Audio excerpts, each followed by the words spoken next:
And my daughter Diane, who started at camp as a camper at 3 months of age. And Paula was so worried about having a child that young go all the way to Lake George. We went to the pediatrician, and Paula kept asking him questions, and the doctor kept saying, "They have babies at Lake George too." So that's how we got here. Now, one person who is not here, and I'm very sorry that he's not, was a teacher at the Traphagen School.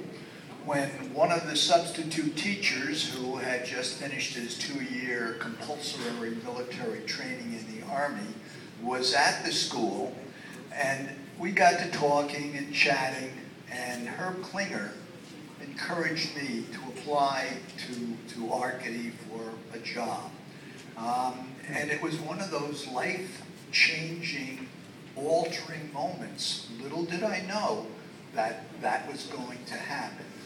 But Herb was just a fabulous, fabulous guy, and he left Arcady much too soon. And I prepared words because I only have 7 minutes, and I wanted to get everything in. And I'm afraid that after 7 minutes, I may be pushed off the stage by Ken. But we'll try and be brief. Describing Ed Trenner is easy. He was the heart and soul of Arcady. He was a warm, compassionate man who earned the respect and trust of campers, parents, and all staff members. He could be tough as nails, but had a great sense of humor and compassion. Now, I thought Max Adelson was going to be here tonight.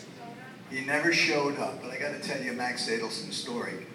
Before camp started and the counselors arrived, Ed and I went over the staff lists, and Max Adelson's name was not on it.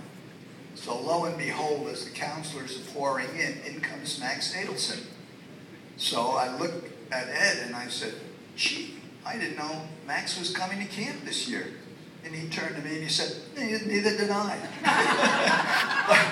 But Max stayed, and Max and the Maxmobile went down into Arcady Law. So my Arcady years were spent on the ball fields, and I became Bernie Ball, not to be confused with Bernie Banjo. However, today I was again confused with Bernie Banjo, and that's a compliment because of the two of us, he's the good-looking one, so I took that as a compliment. Eventually, Ed promoted me to assistant director, and I am confident that Mike Goldberg will tell you about the important role of the assistant to the assistant. One spring night, Mr. Brandt called me to his house and informed me that Ed would be leaving at the end of the summer. And although it was incomprehensible that Ed would leave, he asked me to be the new director. Ed served as director through parent visiting, and I became the director at that point. Mr. Brandt had one goal, and that was to make Arcady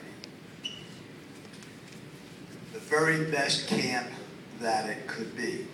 He was a good boss and always kind and generous to me and my family. Now, I understand that Bobby, John, and Gary Brandt were supposed to come, but I didn't meet them if they're here tonight. Didn't make it. Okay. As long as they paid.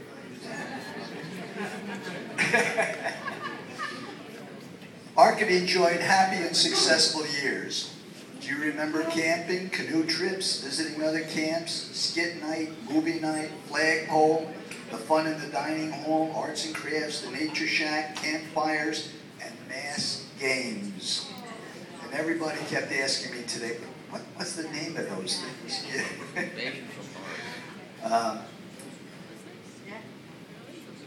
I think the best mass game that we had was when the counselors rented an airplane and they dropped bags of chocolate chip cookies. Do you remember that one? It was, Diane the camper remembers. It was a great stunt. It created absolute bedlam. Absolute bedlam. And I thought it was the greatest thing that ever happened. Then they handed me the bill. Being the director was exciting, rewarding, and challenging. The most challenging was a July night in 1967, when 6 of our young staff went into Hague and through no fault of theirs were involved in a horrible auto accident. There was shock, disbelief, and sadness that gripped the entire Arcady family. Our great staff rallied and cared for the needs of the campers, but the lives of many were changed that night, and the question of why did it happen to our innocent friends will never be answered. It was difficult to rebuild the spirit and magic of Arcady.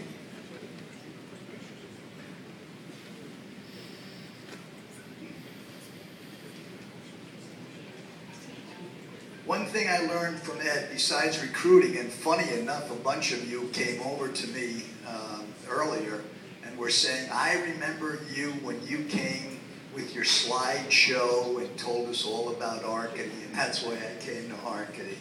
And that was really gratifying. You know, it was interesting going into the homes, talking with the youngsters who would be coming to camp, and then the parents afterwards. It was really interesting and challenging, believe me. And Ed really impressed upon me the importance of selecting counselors and especially group leaders. A successful camp is dependent upon the quality of the staff. Our staffs had the best and brightest young adults, and it was easy to see that success was in your future. The Arcady counselors always had the ability to truly bond with each other, as proved today, and with our campers. I hope that you are aware of the many lives that you touched in a positive way. Do any of you remember Joel Sachs, the great big guy? Okay. Well, in any event, late one night, Paul and I were walking past the cabin of the youngest children, and a little voice cried out, "Mommy, Mommy!" And Joel answered, "I'm coming, I'm coming." You forged memories for yourself, but also for your campers. It is gratifying to be here today and after all of these years to observe you displaying the same spirit that made Arcady what it was. This is a tribute to terrific people and a great camp, and it was a real privilege being here to share with you today.